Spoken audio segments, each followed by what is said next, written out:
All praises, all praises to the heavenly, holy, almighty creator of infinity, eternity, the universe, and all there is. This is Revelations.Unveiled.Detroit. Hello, family.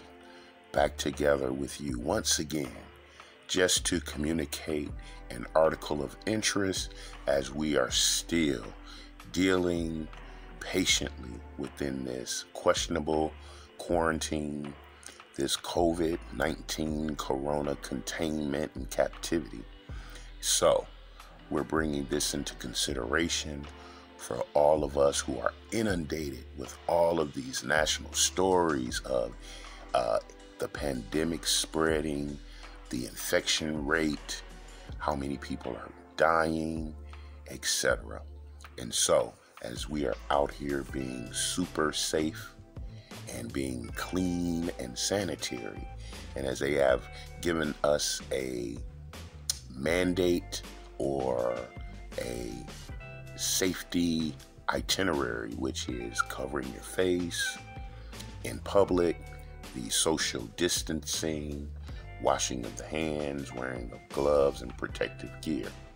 So we will expand our understanding as to the spread or the contraction or transmission of the COVID coronavirus. And so this is an article dated April 1st of 2020.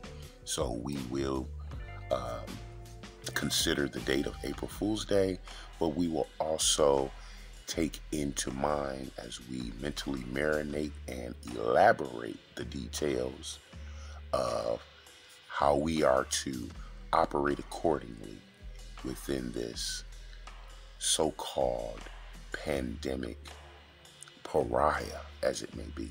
And so the article is by the AJMC. So we will find out what those letters stand for and the information they are bringing us. So, title of the article is COVID-19 may be transmitted through the eye, the report finds. A new report published by JAMA Ophthalmology found preliminary data may suggest severe acute respiratory syndrome coronavirus 2 or SARS-CoV-2, the virus that caused coronavirus disease 2019 or COVID-19, might be transmitted through the eye. Researchers analyzed data from 38 patients infected with COVID-19 from the Hubei province in China and found 12 or 31% of the individuals had ocular manifestations, including epiphora, conjunctival congestion, or chemosis. These symptoms commonly occur in patients with severe systemic manifestations of COVID-19 and are consistent with conjunctivitis, or what is commonly known as pink eye. None of the 12 patients experienced blurred vision.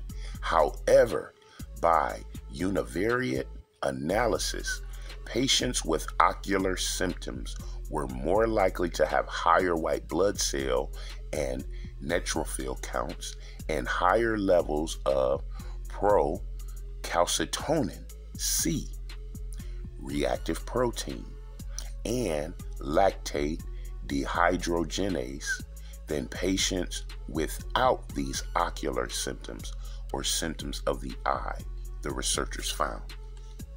The study also found COVID-19 was present in conjunctiva swabs from 2 of 11 patients tested for SARS-CoV-2. And these were via nasal pharyngeal swabs. So they would test the creases of the eye to get samples of probable viral transmission family. Previously, the American Academy of Ophthalmology observed that some reports suggest The virus can cause conjunctivitis or pink eye and possibly be transmitted by aerosol contact with conjunctiva.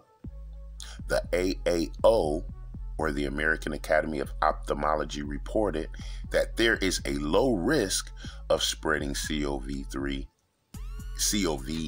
or COVID-19 through tears. The researchers hope their preliminary results will help inform ophthalmologists and others around the world regarding ocular symptoms with COVID-19. The primary importance of this finding is epidemiologic. It confirms other reports that the virus can invade the conjunctiva, which might in turn serve as a source of its spread, said Alfred Sommer, MD, and Dean Emeritus and Professor at Johns Hopkins Bloomberg School of Public Health in a commentary on the new study. Effective containment requires an understanding of a virus's mode of transmission and rapid and vigorous use of appropriate interventions designed to stop it, Summers said. Unfortunately, this is a lesson we keep forgetting. Historically, new infections agents have been underestimated, and in the current climate, Sommer argues rapid, vigorous public health interventions are warranted to reduce further infections. He points out that the earliest warnings of COVID-19 came from Li Wenliang, MD, a Chinese ophthalmologist caring for patients in Wuhan. Wenliang passed away at age 34 from the disease, according to AAO. Wenliang believed he was infected by an asymptomatic glaucoma patient. Wenliang earned the ire of the Chinese government for alerting the public and calling for action, Sommer said. We do not know whether he became infected from contact with the patient's eyes. The AAO has since updated its interim guidance for triage of patients under care of an ophthalmologist and its recommendations on appropriate personal protection equipment and ophthalmic use. The Academy and federal officials recommend protection for the mouth, nose, and eyes when caring for patients potentially infected with SARS-CoV-2. And AAO website also reads for guidance on extended mask wear and reuse. AAO urges ophthalmologists follow the CDC recommendations. So family, now we have a whole nother area of concern about the transmission of the virus, and also considering or critically analyzing the use of personal protective equipment. So, if the virus can be transmitted or can stay in the eyes, and if your eyes are exposed to the air, you can contract the virus and then from that point spread it.